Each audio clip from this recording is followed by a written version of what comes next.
I would be willing to bet the majority of women don't know what real love is. I didn't. We're not in love. We're attached. We're healing or trying to heal old trauma. Okay, I'm not going to speak for everybody, but thank you for this comment. This is one of my mutuals, and I love following her. As somebody who was the withholder, okay, I was the withholder. I didn't like men who gave me attention. I didn't like men who were, showing affection. Like, get the F away from me, man. I was annoyed by it because of former trauma. But you know who I was really, really just couldn't stop thinking about? Men who didn't give a fork about me. Man, I just couldn't stop thinking about them. And like someone else in my comments just said on this video, go watch the whole video to understand the whole context of this. So many of us are not falling in love through schmegs because most of these men suck at schmegs anyway.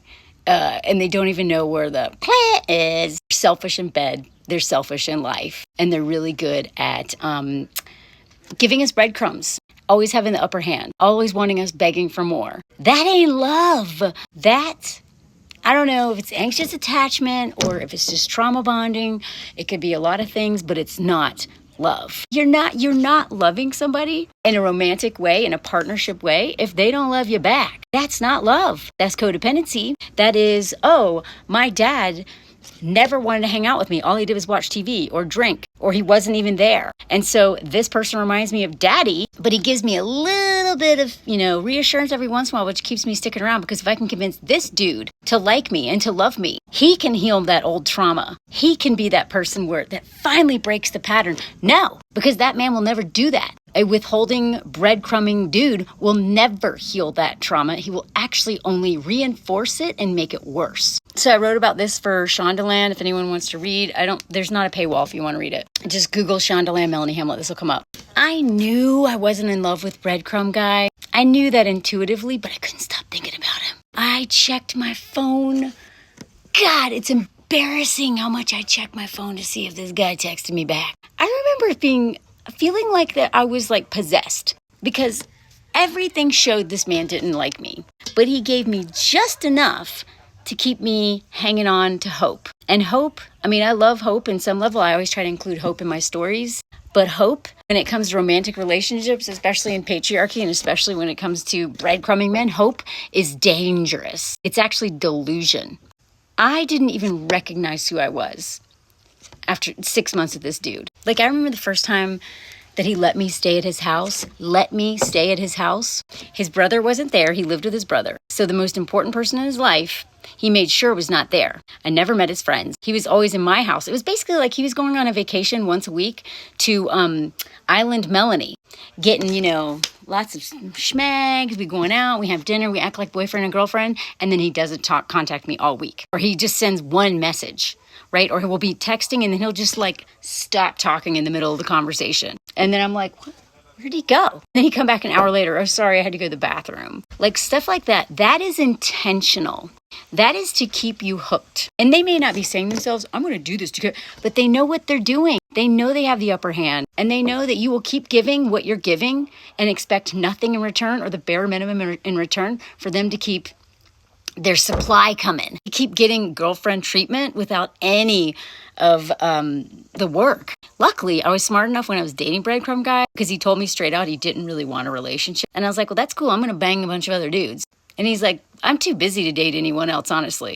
But yeah, you should. And I was like, great, I will. So I had schmecks with so many dudes. Sometimes it was great because I was I'm in my power. I'm doing my thing. But when I started to realize that I was screwing a lot of dudes just to keep my mind off of this guy, that's when I was like, oh, this feels gross. Because I'm still centering men while getting my licked by other men and getting, great schmegula experiences. But my motive for doing this many hookups is to keep my mind off breadcrumb guy.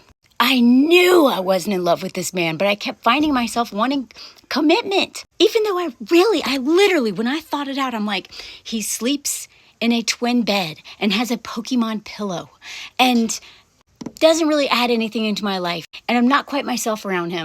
And he seems to be embarrassed to be seen with me. He won't let me take photos with him, although in France, they're like very private, so that one actually made sense. Most people in France don't even have their photo as like their Facebook profile. They don't have their name in the profile. They're very private here, and I actually appreciate that. So, you know, I use that as an excuse, like, oh, he's just friend. But he didn't introduce me to, he met all my friends. He loved, you know, visiting my life, but didn't want me visiting his.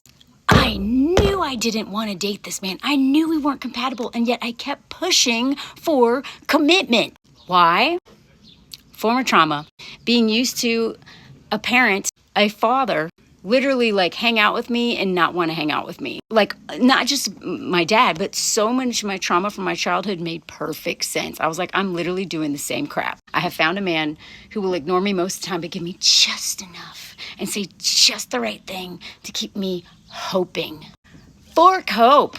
Fork hope. Hope is screwing over women under patriarchy, because the thing is these men are getting everything from us. They're giving our bodies, they're getting our labor, they're getting literally everything, and it's all on their terms. And it's because so many of us have like daddy issues. And I know that we make fun of women with daddy issues. Actually, it's not daddy issues. This is coming from like a mother wound. Either way, it's usually a parent or a family member that we're playing this stuff out with romantically. But I mean, think about how many involved fathers there are out there. Think about how many fathers give a crap about their daughters. How many fathers will go out and play sports with their sons, but refuse to do anything with their daughters because, you know, they don't want to go to the mall. They don't want to do this. They don't want to do that. They're just bored and they're not interested, because so many fathers won't do anything if it doesn't benefit them. So they'll go hang out with like Timmy as long as Timmy's doing sports. But if Timmy is in, you know, theater, they're going to miss that show. So many fathers grow, especially mine. My generation was like, you know, boomers. So many of them are like Al Bundys, who just sit at home, hand down the pants, and literally just don't like hate their family. How do you think that translates into the dating world? How many women desperately just want to be seen by men, especially their dads, want to be loved by them, want to even be thought of by their dad. And so then we get out into the dating world and we're like, well, you know, he's nice to me, it's cool. It's not cool. That's not love. He doesn't love you, and you don't actually love him. You're obsessed with him. You're codependent. You're attached. But that is not love. It's not love. Because loving him means that him loving you means that you feel seen. You feel you can be yourself entirely. Entirely. You feel taken care of. You feel considered. And the same for him. A lot of us think we love these men, and we don't. We don't even see them. We don't even see them. Like good and bad. We see a delusion. We see what we want from them. We see their potential. We see the postcard moments. Oh, that moment where he finally kissed me in public. Or, oh, that's that restaurant he took me out when he actually paid for dinner. You know? But when you think back on when I thought back on that relationship with Greg, you know, it's really easy to remember these postcard moments, of these breakthrough moments where he actually said the right thing, finally. You know what I don't think of? No, it's not postcard moments. Staring at my phone. It's like me staring at my phone, being like, why isn't he texting me back? Now multiply that by like 50 times a day for 6 months. But I think of the staircase that we had to kiss on. I didn't love that man. I told him that, I was like, if we keep dating, I'm going to fall in love with you. So we even need to be boyfriend or girlfriend or not. And he's like, well, I'm not going to say I love you. And I don't want to be boyfriend and girlfriend. But when I think back, I wasn't falling in love with him. I was attached to him. I was working out my daddy issues on him. But I didn't love that man. He was a loser. I love my husband. And when I think back, he's the only man I've ever loved. I just didn't know what love is.